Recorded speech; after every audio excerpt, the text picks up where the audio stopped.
Hey guys, so I got asked to share my corned beef hash recipe. Now I have to say, this is really simple, but I'm going to share it anyway. So let me spin you around and show you what ingredients I have. So here I've got 2 tins of corned beef. Depending on the size of your corned beef hash, you will need 1 or 2, but we have 2. I've put these in the fridge so they're nice and cold. It's just easier to cut into the corned beef that way. We have a side of beans with ours, so they're my beans. I then have my sack of potatoes for the mashed potatoes, and I've got some cheese just to put on top. So first off, I'm going to peel my potatoes and start boiling them up to make my mash.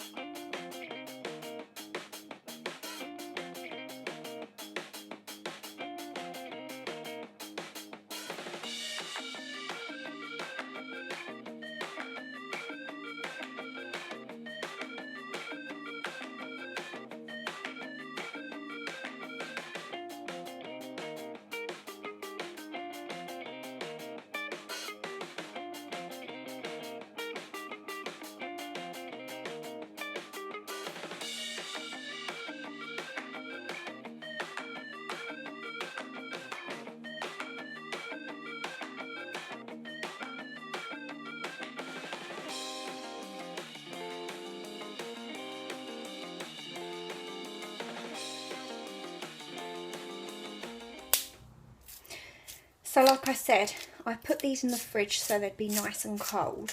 So I'm just going to open them up.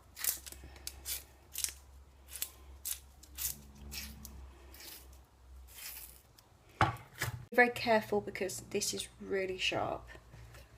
I'll just get the knife to pull it out. See, now if you can see the fat that's on the outside, I just cut that away. I don't use that.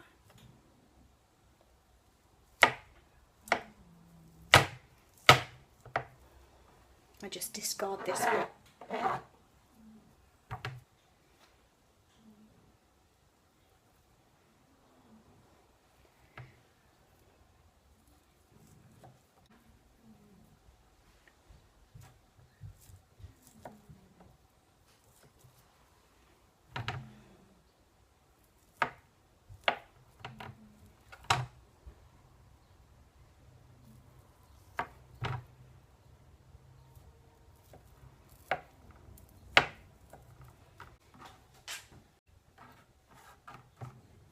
I remember when I was young, my mum would cut these into slices and pan fry them, and we'd have that with mash and beans as sort of a different corned beef hash. Does anybody else remember spam fritters as well? So here I'm just going to cut them into slices around that thick.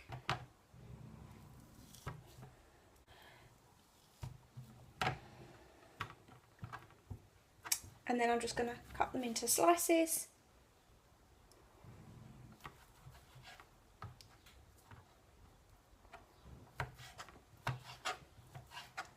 And then into cubes. And I'm going to do this with both tins.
So I put a sharp knife into the potatoes, and once they broke apart easily, I knew they were cooked, so I've drained them.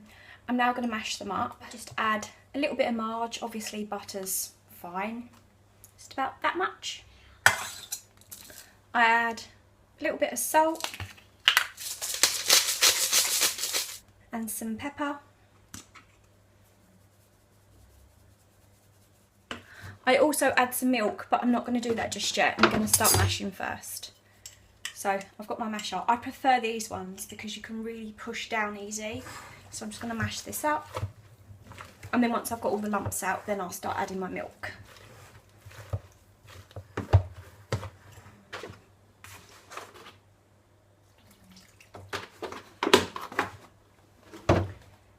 You just add as much as you want until it's as creamy as you want it.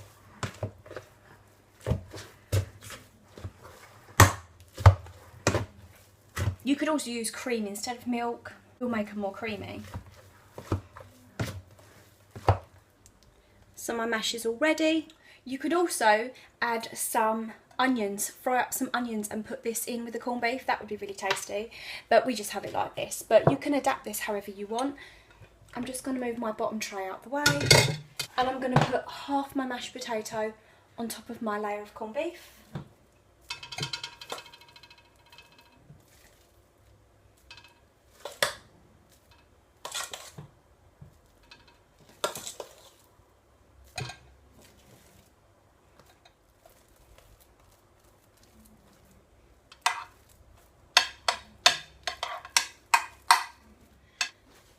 Followed by my second tin of corned beef. I've seen some people just do one layer of corned beef and one layer of mash, but I like to layer it up. It's just personal preference. It doesn't make it taste any different.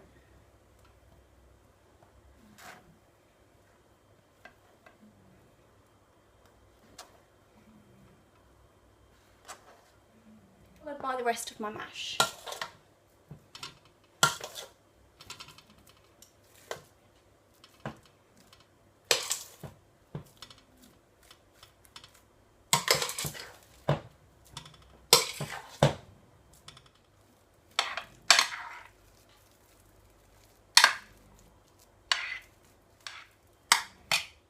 Now I'm just going to finish this off by adding some cheese, and we like a lot of cheese on top. This is the kids' best part, is the cheese. So I'm going to stick this in the oven. I'm electric, so I do 200. That's 400 Fahrenheit, around gas mark 6. The mash is cooked, the corned beef is cooked. You just want to heat it through and melt the cheese. So once the cheese is all golden and bubbly and melted, then you're good to go. So yeah, I'm going to add that to the oven now, and I'll show you when it's all done. So it's been 45 minutes and my corned beef hash is fresh out the oven. I'm just doing my beans. I like my beans really, really soft. I can't stand hard beans, so I really, really cook them down. I'll show you what it looks like plated up. And here's what it looks like plated up. I hope you enjoyed this video, and I'll see you in the next one. Take care. Bye.